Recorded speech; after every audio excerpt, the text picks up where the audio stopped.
A man was getting bullied, but he waited until the right moment to strike back. He parked his car in a public parking lot with his wife and kids. But when they came back, they saw that all four of their tires had been slashed. The man was furious, but he knew that whoever did this wanted him to react. So he stayed calm and went on Reddit to see if anyone had dash cam footage of the culprit. And luckily, someone did. It was a group of teenagers, and the man was able to get their license plate numbers. He then called the cops and told them what happened. And while they couldn't do anything about the tires, they did take the license plates and ran the numbers. Turns out the plates didn't match any cars in the area. So it was a case of revenge, not vandalism. The man said he wasn't going to press charges, but the cops told him they were going to look into it. And a few days later, they got a call from the station. The man's tires were considered a hate crime, and the people who did it were gone, not be charged. 2 years ago, I met this kid who drove a BMW. He was super entitled, and he thought that because his dad was rich, he could do whatever he wanted. He would always get mad at me for enforcing the rules. But he took it too far when he started messing with my car. I was working on a project car at the time, and he kept coming in and being like, "Yo, what are you working on? What are you working on?" And I'd be like, "Dude, I'm working. Can't talk right now." He would get so pissed because I wouldn't let him come in and watch me work. But one day he came in and saw me working on the engine bay and said, "Yo, let me take a shot of this." So I got pissed and was like, "Dude, you've been nothing but a pain in the ass. Go ahead, take a shot of this." He took the car key out of the ignition and was about to run off when I said, "Wait, you're not going to start that car again until I say so." He looked at me and was like, "Oh yeah, you're not going to start that car because I'm your boss's son?" Then he tried to run away. I grabbed his shirt, pulled him back, and was like, "No, you're going to learn the hard way." Stay tuned to see how he learned his lesson. Well, that escalated quickly. So this happened about 3 years ago. My wife and I were driving home from the grocery store with our 2 kids in the back seat, and we pulled into a crowded parking lot. There was only one spot left, and it was a tight squeeze because some BMW had pulled in too far. The attendant said, "That's the last one."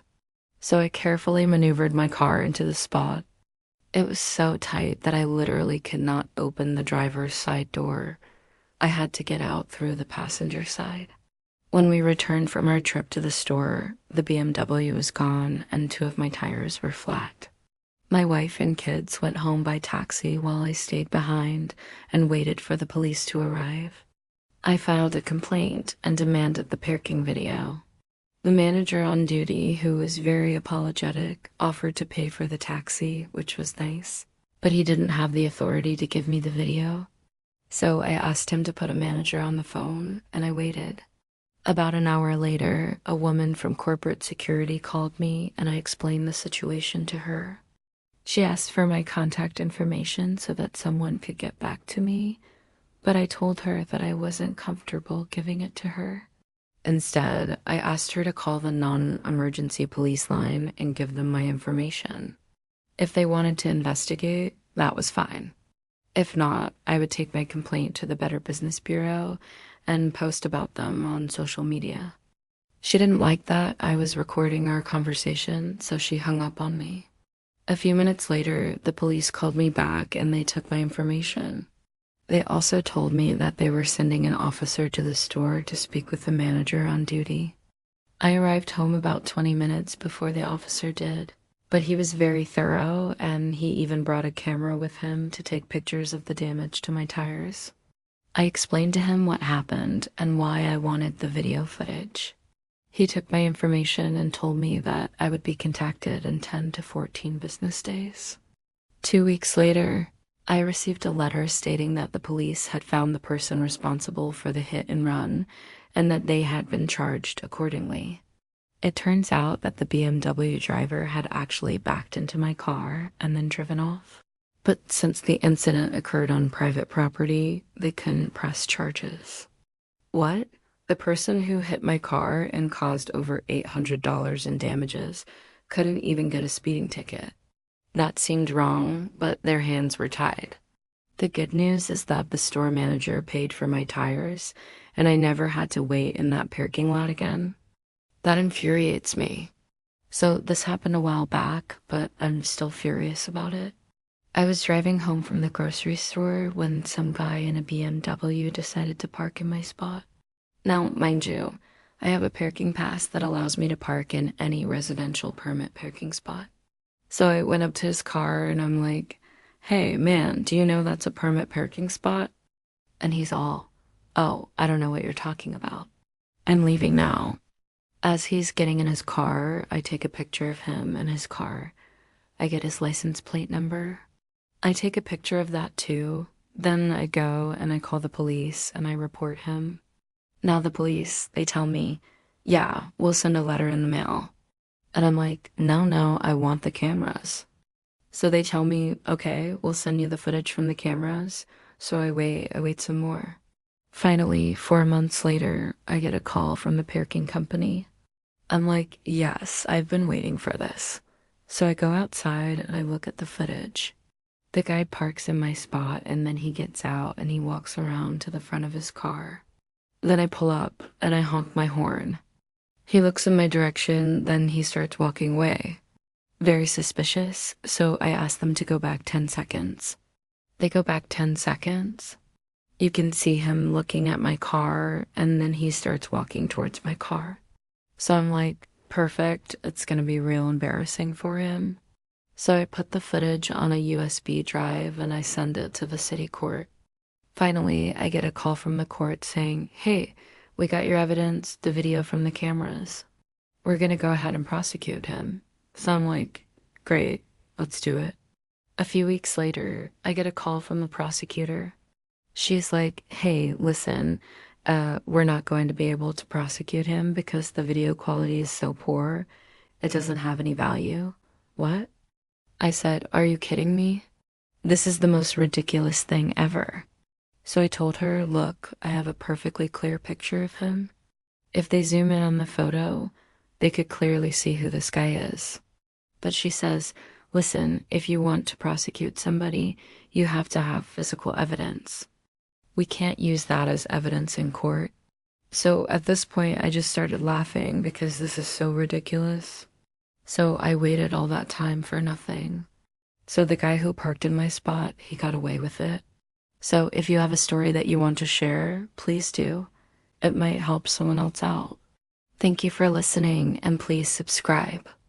This is incredible. So I had a video in hand. I updated my complaint to vandalism. That's when the offers started.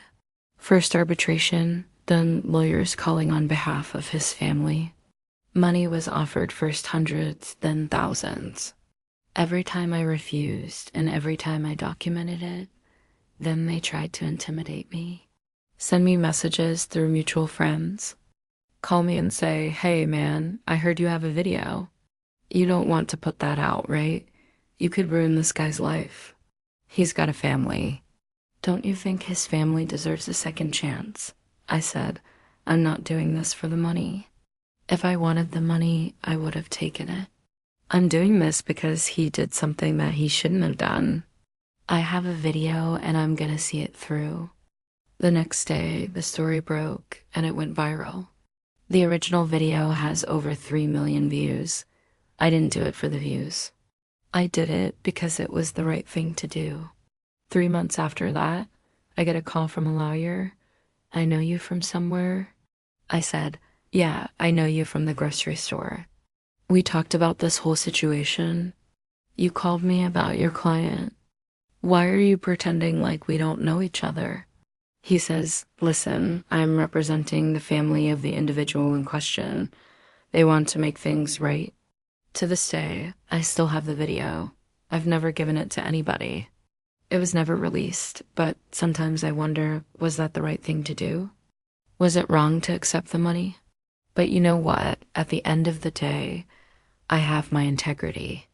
Months passed. A court date was finally set. 11 months in the future, I kept waiting. I kept refusing every offer. And then one day, the prosecutor called me and said, "You have a trial date coming up. You need to get ready." And I said, "I'm not ready. I want to settle this case." And he said, "We're not going to settle. We're going to trial." And I said, "Okay, let's go to trial." So we went to court. The judge said, "You have a right to a lawyer. If you can't afford it, I will appoint one for you." I said, "Thank you, Judge, but I'm representing myself." The judge was like, "Are you sure? Because if you do that, you're going to have to follow the rules." I said, "Yes, Your Honor, I understand." Almost 2 years after the incident, the day of trial arrived. I walked into the courtroom. It was standing room only. All of the media was there. Cameras were flashing. People were shouting. What was supposed to be a quick trial ended up being a circus. And I was right in the middle of it. What the hell just happened? Hey, Speedy, why are you in court? I thought you got a ticket. You're looking at 90 days in jail, plus your dad has to pay $1,700 for your fine. What did you do? You're lucky I didn't press charges. What are you talking about? I almost killed you. We almost died. My baby almost died. You could have at least gotten us a nice settlement. Oh, yeah. Your dad offered me $1 million before this thing started. He wanted to settle out of court. Why would you refuse $1 million? That's a lot of money. Because he offered me 20 grand after he heard from his lawyer that the surveillance footage wasn't on my side. So now I owe him $1,700. He got off easy. Wait, let's go back to the beginning. Where it all started? I'm sitting in court next to my lawyer. On the other side sits the BMW driver, his father, and their attorney. I was so pissed off. Their offer was insulting, but it was my last chance to get some money. If I refused, there would be no settlement. So I told them no. Then they pressed play on the video. It was the best piece of evidence. I stood up and said, "That's not me. That's not my car. There's no way that I could have done that." And the judge says, "You did it. The jury saw the video. They know what you did. How are you trying to deny it?" I explained, "Your Honor, that person is clearly left-handed. I'm right-handed. Look at my hands. See, I'm right-handed." The judge says, "Shut up. You're lucky you didn't kill anybody. I find you guilty of vandalism." I couldn't believe it. I looked at my lawyer. He shook his head. "No way. What am I gonna do?" So the judge gives me a fine of $1,700, but also 90 days of home arrest. Plus community service. I gotta take the bus to court every day. For the next 3 months, I can't even drive myself there. I think I'd rather just go to jail. Maybe if I make a good case, maybe I could get the home arrest changed to jail time. So I walk up behind the judge and I say, "Your Honor, with all due respect, would it be possible for me to serve my sentence in jail instead of home arrest? I mean, I've only done vandalism, right? I'm a first-time offender. I'm a hard worker. I have a great job. I can't afford to lose that job. It would be better for me to just go to jail." And the judge looks down at me and says, "You want to go to jail? I can help you with that." And I thought, wow, this guy's amazing. He actually cares. And the judge says, "Take off your shoes and socks and turn around." And I'm like, "What? Why?" And he says, "I want you to crawl under these benches while everyone here watches you." And I'm like, what? This dude is crazy. This is insane. But everybody's looking at me. So I start crawling under the bench. I'm so embarrassed. Everybody's laughing. The judge says, "That's 1 minute of your sentence. Now go stand in the corner and put your shoes back on." I sit down and I think, maybe going to jail isn't so bad. At least I'll get 3 hots and a cot. At least the story has a happy ending. The news reported that the BMW driver got 20 hours of community service and his license was suspended for a year. But this week he was busted driving without a license and got arrested. His dad had to bail him out. I guess you could say karma finally caught up to him. The end. Thanks for watching. If you like this short, hit the like button and stay tuned for more hilarious videos. What? You're still here? It's over. Go away. I just got back from court. I'll tell you what happened. So I was sitting in court with my lawyer. On the other side was the BMW driver, his father, and their attorney. Before the trial started, they made one last attempt to settle out of court. They offered me a ridiculous amount of money. I refused. Then the video played. It was the same video that I posted here a few weeks ago. If you haven't seen it, there's a link in the comments. The video starts with him walking up to my car and looking at it. Then he gets down on his knees and starts deflating my tires. He destroyed all 4 of them. He was so pissed because I took his parking spot. After he was done, he walked back to his car and sped off. I didn't get the license plate number, but a witness did. When the police finally tracked him down, he admitted that it was his tire iron and that he did it, but he said that I provoked him. He said that I was giving him the middle finger and yelling at him. I wasn't. He was just trying to get out of a ticket. He said that I took his parking spot and that's why he did it. He felt that I would be reasonable and move after he let himself in.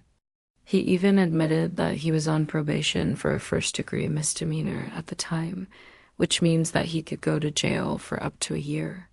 His father and his lawyer tried to convince me to take the money and just drop the charges, but I wasn't having it. I wanted him to do some real jail time. The judge ultimately agreed with me. He found him guilty of vandalism, which is a 3rd-degree felony. The good news is that the judge gave him a fine of $1,700 plus 90 days of home arrest. The bad news is that he has to pay for my new tires. I'll keep you updated on how much those are. You didn't pay your bail. You went to court. They asked you to pay or go to jail. You chose jail. Now you're in jail. Last week, one of my clients asked me to write him a letter so he could appeal his sentence. Seems like a nice guy.